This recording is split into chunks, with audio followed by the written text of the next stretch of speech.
가며 환영합니다.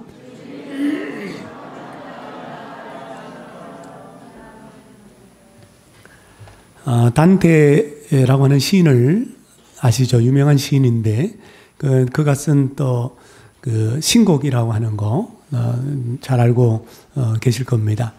그 단테 인생 가운데 이런 일이 있었습니다. 단테가 어느 날 수도원 앞에 찾아가서 수도원 문 앞에 우두커니 서 있었습니다. 한참을 멍하니 수도원을 바라보고 있을 때 수도원 안에서 신부가 그것을 지켜보고 누굴 찾습니까? 그렇게 물어봤습니다. 근데 단테가 아무 말을 하지 않아요. 그냥 계속 수도원만 응시하고 있는 겁니다. 두 번째 묻습니다. 누구를 찾아오셨습니까? 아무 말을 안 해요. 세 번째 다그치면서 도대체 누굴 찾으러 오셨냐고, 왜 오셨냐고 그렇게 물었더니 그때 단테가 지친 목소리로 이렇게 말했답니다. 나는 평화를 찾고 있습니다. 나는 평화를 찾고 있습니다. 라고 하는 이 단테의 말처럼 오늘 저와 여러분 누구나 다 이 땅에 살면서 평화를 원하고 평화를 갈망하고 있는 줄로 믿습니다. 왜냐하면 범죄한 인간은 그 인간은 처음부터 불안하고 죄 지은 인간은 늘 두려워하고 늘 해코지 당할까 봐 그렇게 덜덜덜 떨면서 살기 때문입니다. 그런데 사람들은 평소에는 평강, 평화를 갈망하지 않습니다. 인생 가운데 위기가 닥쳤을 때 어둡고 또 절망적인 시기에 그때 비로소 하나님의 평강을 갈구합니다. 오늘 사사시대는 이스라엘 역사 가운데 가장 영적으로 어두운 시기라고 볼 수 있습니다. 하나님의 백성들이 범죄하고 타락했던 시대 300년 동안 그 암흑기가 오랫동안 지속되었는데 오늘 비로소 하나님이 자기 자신을 여호와 샬롬 나는 평강이다. 나는 평화다. 나는 평안이다. 평화다라고 그렇게 계시해 주셨습니다. 지금 우리나라는 어느 때보다도 어둡습니다.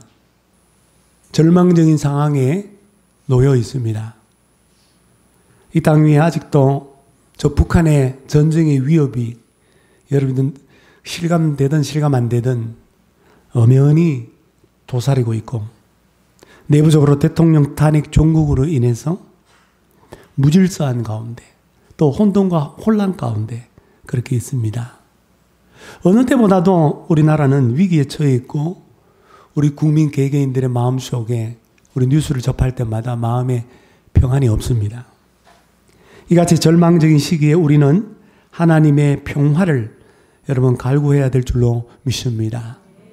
우리 국민 개개인의 삶도 오랜 불경기와 고물가와 여러 가지 갈등과 불안과 괴롭힘과 압제와 스트레스로 인해서 굉장히 힘겨워하고 있습니다. 이같이 어두운 시기에 우리는 하나님의 평화를, 하나님의 평강을 원해야 될 줄로 믿습니다. 그래서 찬송가 412장 내 영혼이 그 깊은 데서 4절 가사처럼 우리는 이렇게 질문을 던집니다. 이 땅 위에 험한 길 가는 동안 참된 평화가 어디 있나? 참된 평화가 어디 있나? 사랑하는 여러분, 영적인 암흑기인 사사시대에 하나님께서 여호와 샬롬으로 나타나신 것처럼 오늘 이 나라 이 민족의 역사의 암흑기에 그리고 저와 여러분의 인생의 이 어두운 때에 하나님께서 친히 우리를 찾아오셔서 여호와 샬롬으로 계시할 수 있기를 주님의 이름으로 축복합니다. 오늘 여호와 샬롬이 우리에게 주시는 영적인 교훈이 뭘까요? 첫째로 샬롬은 하나님과 올바른 관계로 말미암아 평화를 누리는 온전한 상태, 완벽한 상태를 의미합니다. 24절 말씀 보니까 기드온이 여호와를 위하여 거기서 제단을 쌓고 이름을 여호와 샬롬이라 하였더라라고 말씀합니다. 그러니까 여호와 샬롬이 어디에 붙여진 이름입니까? 기드온이 하나님을 만나고 난 다음에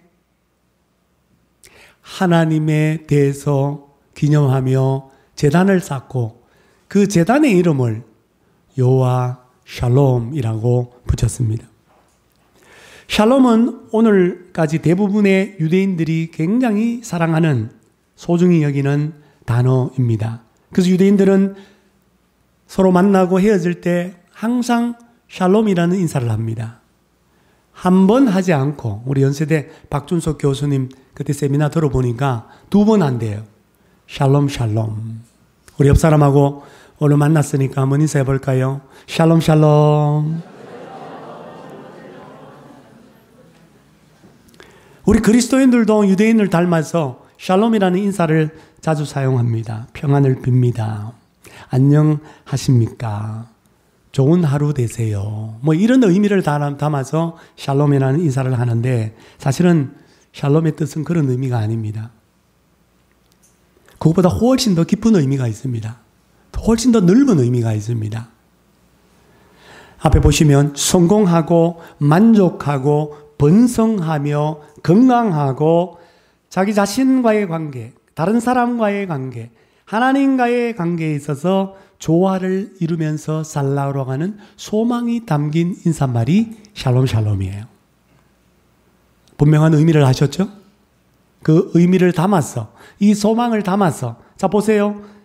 그냥 평안이 아니에요. 그 안에는 성공과 만족과 번성과 건강, 그리고 하나님과 사람과의 관계, 자기 자신과의 관계 속에서 살라라고 하는 소망이 담긴 인사라는 걸 다시 한번 이 소망을 담고 다시 한번 인사해 보겠습니다. 샬롬 샬롬 샬롬 샬롬. 그 소망을 담고 인사하셔야 돼요. 일반적으로 우리가 평화라고 하면 외부적인 갈등이 없거나 전쟁이 없는 어떤 상태, 또 내적으로 그냥 고요한 상태를 의미합니다. 샬롬의 개념 속에 평화라고 번역했기 때문에 이런 개념도 있기는 하지만 그 이상입니다. 샬롬이 명사로도 쓰이기도 하고 동사로도 쓰이는데 명사로 쓰이면 온전함, 완벽함, 끝마친 말 또는 끝마친 일, 안전, 건강, 복지 이 모든 것을 다 포함하고 있는 단어가 샬롬입니다. 본래 샬롬이라고 하는 말은 하나님과 조화를 이루며 사는 것에서 비롯된 말입니다. 그러니까 건강과 안정과 복지와 만족과 이런 모든 결과들은 하나님과의 올바른 관계로부터 주어지는 것이다 이 말이에요. 여호수아 리프맨이라고 하는 소설가가 쓴 책 마음의 평안이라고 하는 예전의 베스트셀러입니다. 근데 거기에 주인공으로 나오는 한 젊은이가 어느 날 어떤 지혜로운 노인을 찾아갔습니다. 상담받으려고 찾아갔어요. 그래서 노인이 젊은이에게 묻습니다. 그대가 원하는 것이 무엇인가? 그랬더니 이 청년이 하는 말이 제가 원하는 것은 첫째는 건강입니다. 둘째는 물질입니다. 돈이라는 거죠. 셋째는 아름다운 외모입니다. 넷째는 재능입니다. 다섯째는 권력입니다. 여섯째는 명예입니다. 좋은 건 다 얘기했어요.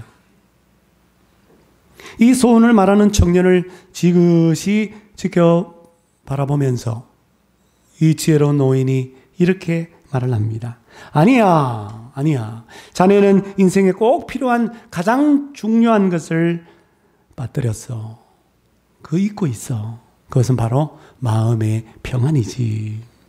자네에게 평안이 없으면 자네가 말한 그 모든 6가지 그 복을 그 어느 것도 즐길 수가 없네. 다시 말하면 누릴 수가 없네. 평화가 없으면 명예도 재산도 건강도 무슨 소용이 있겠는가. 제가 예전에 부교육자 시절에 그 얘기 자주 했었죠. 장례가 나가지고 달려가 보니까 이 할머니가 말이죠. 혼자 사는 할머니인데 나중에 죽고 나서 이렇게 유품 정리하는데 그 장판을 딱 뒤지고 보니까 그 밑에 10,000원짜리 요즘 같아서 50,000원짜리로 아마 도배를 했을 겁니다. 10,000원짜리가 수두룩 뾰족하게 거기에 곰팡이가 낀 채 장판 밑에 있더라고.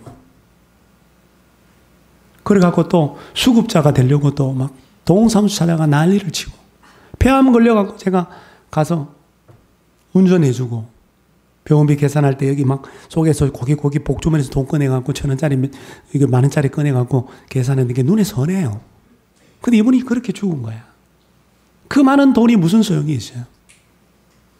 나중에 자식들이 우리 어머니 갖고 있는 한 번도 덜어보지도 않는 자식도 없는 줄 알았어. 죽고 나니까 찾아와가지고 통장 내놔라고 교인들한테 맡겼거든요. 절대로 자식들 주지 말라고 그랬는데 통장 내놔라고. 여러분 얼마나 비참합니까? 마음의 평안이 없는 거죠. 그 많은 재물이 무슨 소용이 있습니까? 써보지도 못하고 즐기지도 못하고 누리지 못하는데. 그러므로 샬롬이라고 하는 것은 내적 외적으로 평화를 누리고 영적 감정적으로 편안함을 누리는 상태, 삶에서도 일에 있어서도 온전한 상태를 의미합니다. 샬롬이 동사로 쓰이면 쉬운 예를 하나 될 거예요. 마침 여러분들이 집을 하나 짓고 싶어요. 집 짓는 기술자예요, 여러분들이.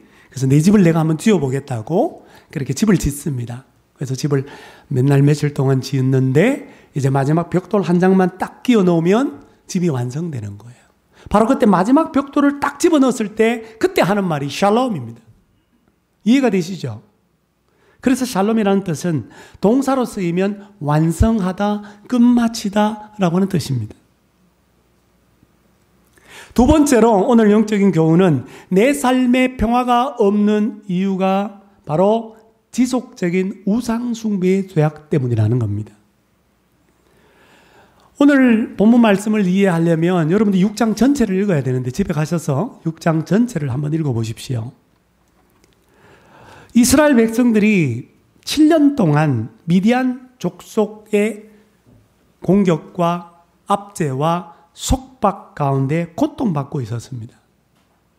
그래서 이스라엘 백성들은 하루라도 발 뻗고 잠을 잘 수가 없었어요.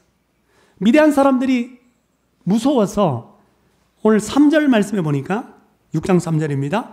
산에서 웅덩이와 굴과 산성을 만들어서 그 속에서 숨어 지냈습니다.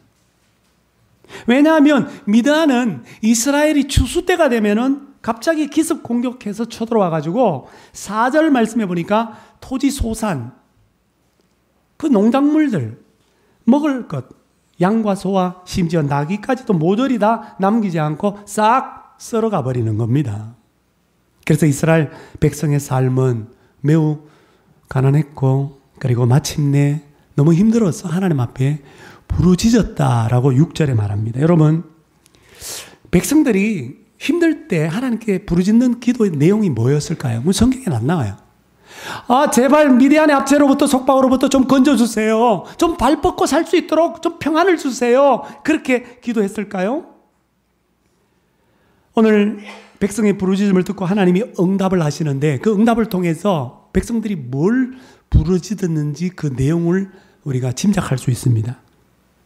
10절 말씀해 보니까 하나님께서 한 선지자를 보내어서 백성에게 이와 같이 응답하십니다. 10절, 내가 또 너희에게 이르기를 나는 너희의 하나님 여호와이니 너희가 거주하는 아모리 사람들의 땅의 신들을 두려워하지 말라. 영어 성경에는 worship, 경배하지 말라, 숭배하지 말라 그렇게 하였지만 너희가 내 목소리를 어떻게 해요? 듣지 않았다. 하나님께서 이렇게 응답하시는 걸 보면 백성의 부르짖음은 이런 부르짖음이 아니었을까? 하나님, 왜 우리가 미디안에게 약탈당하는 것을 그냥 가만히 내버려 두십니까? 왜 우리가 이 적들로부터 이렇게 압제를 당하고 이렇게 괴로움을 당하고 이렇게 우리는 가난하게 살아야 합니까? 왜 우리가 조금 전에 하나님께서 세우셨던 여자 사사 드보라 아래에서 40년 동안 평안을 누렸는데 그 하나님이 주시는 평화를 왜 지금은 우리에게 주시지 않습니까? 제발 그 이유를 말씀해 주십시오. 아마 이 기도였을 겁니다. 그래서 이 기도를 듣고 하나님은 너희들이 내가 분명히 말했지. 가나안 땅에 들어가면 가나안 땅의 우상들을 섬기지 말라고 그랬는데 너희들이 내 말을 안 들었잖아. 내 말을 안 듣고 가나안 땅의 우상들을 섬겼기 때문에 내가 미디안의 공격을 허용했고 압제를 허락한 거야. 그걸 하나님께서 응답하신 겁니다. 사사기 6장 전체를 읽어보면 실제로 이스라엘 백성들 우상 숭배의 죄악 가운데 있었습니다. 그 원인 때문에 미디안의 압제 가운데 고통을 당했어요. 여러분 오해하지 마십시오. 우리 모든 신자의 고통과 고난의 원인이 다 죄 때문은 아니에요.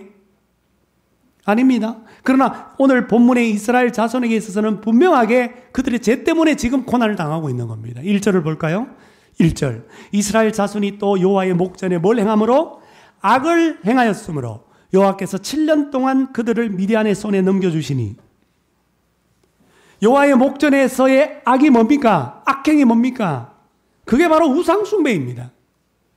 미디안 족속의 습격이 계속되던 7년 동안 내내 하나님의 사사로 부름을 받은 기드온의 아버지 요아스는 집 뒤뜰에다가 바알의 제단을 만들어 놓고 그 옆에 아세라 상을 그렇게 세워놓고 있었습니다. 7년 동안 내내. 그래서 하나님께서 기드온을 사사로 부르신 이후에 25절 말씀에 보니까 하나님께 이런 명령을 내려. 야, 너 아버지에게 있는 바알의 제단을 헐어버리고 그 곁에 아세라 상을 찍어버려라. 그러니까 이스라엘 백성에게 하나님의 평강이 없는 이유, 번영과 안정이 없는 이유는 뭡니까? 그들이 그렇게 괴로움 가운데, 압제 가운데 사는 이유가 뭐예요? 그렇게 가난한 이유가 뭐예요? 그 백성이 우상을 두려워하지 말라, 즉 숭배하지 말라라고는 하나님의 목소리를 청정하지 않았기 때문입니다. 샬롬이 뭐라 그랬습니까? 샬롬은 하나님과 조화로운 그런 삶을 살아가는 것. 거기서부터 출발되는 것. 하나님과의 올바른 관계, 하나님과의 친밀한 관계가 바로 평화의 출발점입니다. 그런데 하나님께서 가장 미워하고 하나님께서 가장 싫어하는 죄악인 우상을 숭배하고 있는데 어찌 그 백성이 하나님과 바른 관계를 맺고 친밀한 관계를 맺고 하나님과 조화를 이루며 살아갈 수가 있겠습니까? 하나님의 백성이 다른 신에게 절을 하고 입으로는 하나님께 예배드립니다. 하나님께 영광입니다. 라고 그렇게 말하면서 두 얼굴을 가진 숭배자, 위선자, 바람둥이인데 어찌 그 백성이 하나님의 평강, 샬롬을 누릴 수가 있겠습니까? 북이스라엘의 아합의 아들 요람 왕이라고 있습니다. 그 요람 왕을 하나님께서 제거하고 그 왕조, 오므리 왕조 전체를 하나님께서 멸망시키려고 하는 계획을 세우셨어요. 그래서 저 전쟁터에서 요단강 동편의 길랄 라못이라는 곳에서 시리아와 아람과 전쟁 중에 있는 여우 장군에게 엘리사 선지자가 한 청년을 보내서 당신이 앞으로 이스라엘 왕이 될 거라고 기름을 붓습니다. 여우가 기름 부음을 받자마자 곧장 병거를 몰아서 전쟁터에서 어디로 가냐면 장군이 전쟁터에 있어야 되는데 장군이 왕이 아람과 전쟁하다가 부상 중에 치료받고 있던 이스라엘 별궁으로 달려갑니다. 이상하다. 저 전쟁터에 있어야 되는데 왜 왔지? 궁금해가지고 요람왕이 직접 내려와서 뭐라고 말하니까 예후야 평안하냐, 예후야 샬롬 샬롬 그랬습니다. 그때 예후가 뭐라고 왕에게 말하는지 아십니까? 열왕기하 9장 22절에 너의 어머니 이세벨이죠. 너의 어머니 이세벨의 음행과 술수가 이렇게 많은데 어찌 평안이 있겠는가? 왕한테 완전 대드는 거예요. 이세벨의 음행과 술수가 뭐예요? 저 시돈 땅 무당 딸로 태어나서 자랐던 그 땅에 바알과 아세라를 아합과 결혼하면서 북이스라엘로 수입해 와가지고 온 하나님의 백성들의 땅을 바알과 아세라로 물들인 장본인이 이세벨입니다. 이세벨의 음행과 술수는 곧 바알과 아세라 우상 숭배를 말해요. 그렇습니다, 여러분. 우리 안에 우상이 있다면, 즉 하나님보다 더 귀히 여기는 것, 우리 안에 그것 없이 못 사는 것, 그것이 있다고 한다면 결코 하나님의 평강, 샬롬을 누릴 수가 없는 겁니다. 그러나 우리는 내 삶의 안정과 멋진 인간관계, 좋은 교육, 능력 있는 배우자, 인류 직장, 두둑한 은퇴자금이라고 하는 복이 있으면 평화를 누릴 수 있을 걸로 착각을 해요. 어리석은 생각입니다. 반대로 생각해요. 반대로. 우리가 조심하지 않으면 우리가 그토록 바라고 원하는, 얻고 싶은 그 복이 오히려 우리의 평강을 파괴하는 욕망으로 변질될 수 있습니다. 즉 우상 숭배로 변질될 수 있습니다. 그러므로 여러분 명심하십시오. 우리가 그토록 갈망하는 평강은 내가 원하는 복으로부터 오는 것이 아니라 오직 주님으로부터 온다는 것을. 사랑하는 여러분, 지금 하나님께서 주시는 평화를 누리고 계십니까? 누리지 못하고 있습니까? 만약 내 안에 평안이 없다면 그 이유가 정말 하나님께서 싫어하시는 우상을 숭배했기 때문은 아닙니까? 우상 숭배하지 말라라고 하나님의 목소리를 그렇게 말씀을 통해서 여러 번 들었지만 여전히 그 목소리를 거절하고 있기 때문은 아닙니까? 아직도 여러분께서 끊지 못하고 버리지 못하는 우상이 뭡니까? 팀 켈러 목사님 말씀하신 것처럼 그것 없이 못 사는 것. 그 우상이 뭡니까? 남편 없이 못 삽니까? 남편이 우상이에요. 자식 없이 못 삽니까? 자식이 우상입니다. 주머니 안에 있는 돈 없이 못 삽니까? 돈이 우상입니다. 내 직장 없이 못 삽니까? 직장이 우상입니다. 앞에서 말한 나의 삶의 안전, 건강, 멋진 인간관계, 좋은 교육, 능력 있는 배우자, 자녀, 인류 직장, 두둑한 은퇴자금입니까? 이것들보다 하나님을 우리가 더욱 사랑함으로 오직 하나님만 섬겨서 우리가 하나님과 조화를 이루며 살고 하나님과 올바른 관계를 맺어서 주님 주시는 참된 평화를 누리며 살아갈 수 있기를 축원합니다. 마지막 세 번째 교훈은 하나님의 하나님 되심을 인정할 때 진정 하나님의 평강을 누릴 수가 있습니다. 오늘 본문에 아주 놀라운 사실이 있습니다. 여러분, 오늘 본문 짧게 읽었지만 여기 본문에 보면 여호와 샬롬의 계시가 언제 주어집니까? 그 앞에 보니까 기드온이 하나님을 만나고 난 다음에 뭐라고 말하니까 슬프도소이다 주 여호와여 내가 여호와의 사자를 대면하여 보았나이다 외치고 난 다음에 여호와 샬롬의 계시가 주어졌다라는 것입니다. 이게 왜 놀라운가? 여기에 교훈이 있습니다. 여기 슬프도소이다 단지 여러분 슬프다는 뜻이 아니에요. 여기 슬프도소이다란 말은 위험을 우려하는 것과 함께 슬픔과 유감과 비탄하면서 터져나오는 일종의 절규였습니다.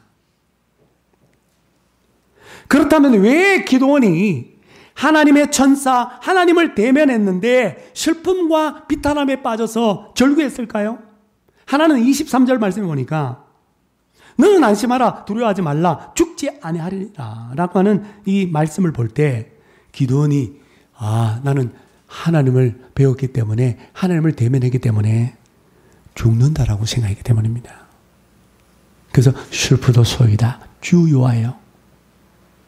또 하나는 기드온이 하나님인 줄 몰랐어. 천사인 줄도 모르고 그냥 그 하나님을 그냥 자기처럼 인간처럼 상대를 했던 거예요. 기드온이 대면했던 이 사람이 창조주 하나님, 전능하신 하나님, 거룩하신 하나님, 공의로우신 하나님인 줄 전혀 모르고 가볍게 여기고 그 하나님을 대했기 때문입니다. 여러분, 그 증거를 보여드릴게요. 성경 보시면 하나님의 천사가 기드온에 나타나서 처음에 뭐라 하냐니까 큰 용사여, 힘센 용사, 강한 용사여, 하나님께서 너와 함께 계십니다 라고 말했을 때 기드온이 뭐라고 했는지 아십니까? 13절을 보세요. 13절에 보니까 하나님께서 우리와 함께 계시면 이런 뜻이에요. 하나님께서 우리와 함께 계시고 나와 함께 계시면 왜 이토록 아까 이스라엘 백성들처럼 그렇게 많은 괴로움을 겪어야 합니까? 우리 조상들은 우리에게 하나님께서 많은 기적을 일으켰다라고 말했습니다. 우리를 이집트에서도 구원해 주셨다고 말해 주었습니다. 그런데 지금은 그 하나님의 모든 기적이 지금 어디 있습니까? 지금 하나님 우리를 버린 거 아닙니까? 여러분, 이렇게 하나님을 비난한 거예요. 그러니까 하나님인 줄 알았으면 이렇게 안 했을 텐데, 하나님인 줄 모르고 이 사람으로 나타난 이 천사에게, 하나님에게 하나님을 원망하고 하나님께 비난을 했던 거예요. 가볍게 대한 거죠. 자기처럼 대한 거죠. 그리고 하나님의 천사가 기드온에게, 야, 너는 가서, 이렇게 말합니다. 너의 힘으로, 하나님의 힘이라고 그래. 너 안에 힘이 있어. 너의 힘으로 이스라엘을 미디안 손에서 구원하라. 말씀하셨을 때 기드온이 뭐라고 하냐니까, 아이고, 내가 어떻게 이스라엘을 구원할 수 있겠습니까? 나는요, 우리 집안은요, 므낫세 지파 중에서도 가장 약한 집안입니다. 우리 집안은. 그리고 우리 집안에서 나는요, 가장 별 볼 일 없는 보잘것없는 사람인데 어떻게 내가 그 일을 하겠습니까? 하나님이라면 그렇게 말할 수 없을 거야. 그렇게 하나님께 핑계하고, 그리고 하나님의 그 말씀을 비웃었어요. 그 사명을 주시는데 사명을 비웃었어. 하나님을 경홀히 여기고 있죠. 또다시 하나님은 기드온에게, 야, 내가 반드시 너와 함께 할 거야. 너는 마치 한 사람을 그렇게 싸우는 것처럼 미디안 군대와 싸워서 쉽게 물리칠 거야. 그렇게 대답했어요. 그래서 기드온이 뭐라고 말합니까? 17절 보세요. 17절. 만일 제가 주님께 은혜를 입었다면 증거를 보여주십시오. 그러니까 기드온은 하나님이 나와 함께하고 정말 내가 미디안을 그렇게 한 사람 물리치듯이 쉽게 싸워서 물리칠 것이라는 말이 진짜라고 하면 그 진짜라는 것을 증명할 수 있는 표징, 사인을, 기적을 보여주십시오 라고 하나님께 요구했습니다. 이건 뭐예요? 하나님 시험하는 거예요. 하나님 테스트하는 거예요.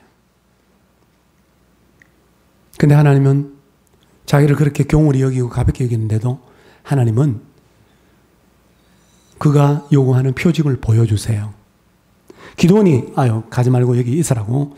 그래서 집에 들어가가지고 염소 새끼 하나와 밀가루로 무교병, 누룩 없는 빵을 만들어서 또 소쿠리에다가 고기와 양푼에다가 국을 담아가지고 이렇게 천사인지 모르고 사람에게 이렇게 대접을 했습니다.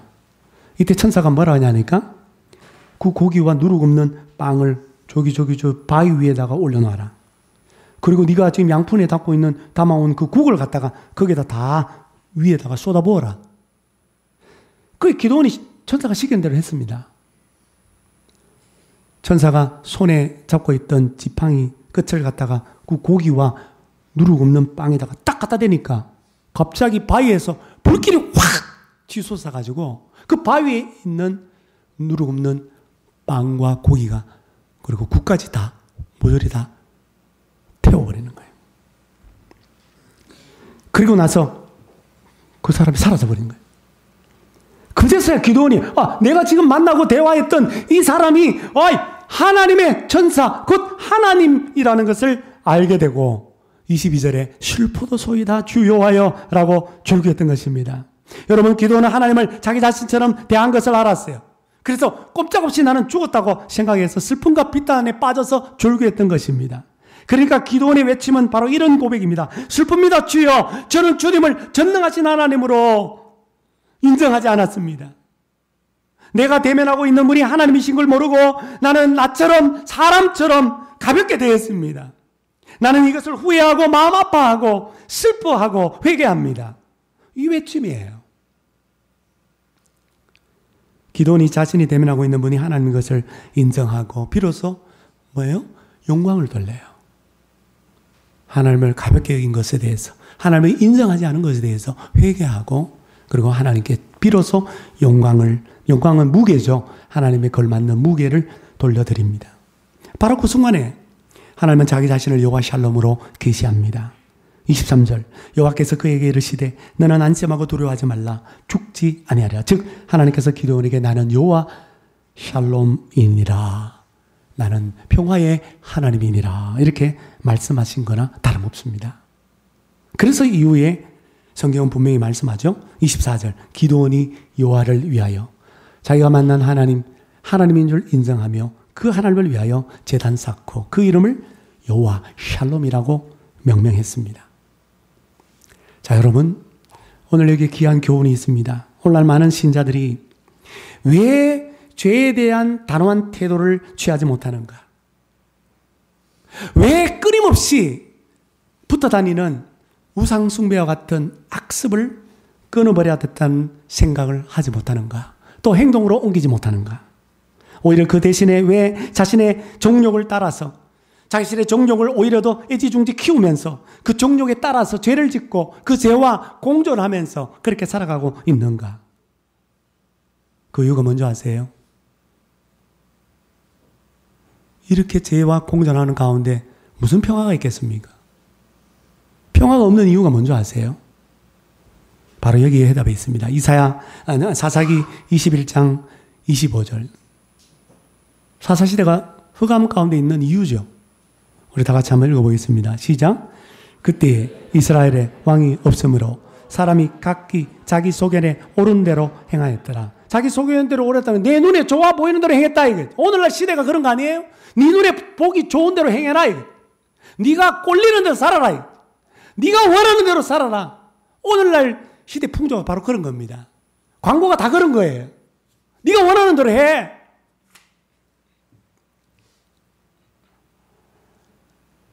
오늘 이 시대가 사사시처럼 영적인 흑암 가운데 있는 이유는 바로 이것입니다. 내가 원하는 대로 정욕 따라 살지 하나님은 안중에도 없어요. 하나님의 말씀은 안중에도 없습니다. 모든 사람들의 안중에 여기 왕이 없다는 것은 인간 왕이 아니라 그때는 신정정치였기 때문에 하나님이에요. 하나님. 만왕의 왕이신 하나님. 하나님의 백성이라고 하면서 실제로 삶의 속에서는 하나님이 없었기 때문입니다. 그렇습니다. 여러분, 우리가 죄에 대한 단호한 태도를 왜 취하지 못합니까? 왜 우상숭배의 그 끊임없는 그 악습을 끊어버리지 못하고 계속해서 정욕에 따라서 죄를 짓고 죄와 공존하면서 살아가는 이유가 뭡니까? 바로 우리가 하나님을 경홀히 여기기 때문에, 우리가 하나님에 대해서 가볍게 여기기 때문에, 우리가 하나님에 대해서 무지하고 하나님에 대해서 무관심하기 때문입니다. 하나님을 나와 똑같은 인간처럼 그렇게 여기기 때문이에요.